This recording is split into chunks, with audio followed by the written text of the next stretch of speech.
আসসালামু আলাইকুম। আপনি আমি যত বড় উচ্চশিক্ষায় অর্জন করি না কেন,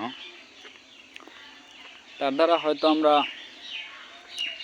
একটা ভালো চাকরি ও মোটামুটি সম্মানজনক স্থানে পৌঁছাতে পারবো, কিন্তু একজন সৎ ও যোগ্য মানুষে পরিণত হতে পারবো না যতক্ষণ পর্যন্ত না আমরা আমাদের ধর্ম সম্পর্কে সঠিক জ্ঞান অর্জন করি, বা ধর্ম আমাদেরকে যেগুলো পালন করতে বলেছেন এবং যেগুলো থেকে বিরত থাকতে বলছেন সেগুলো মেনে না চলি।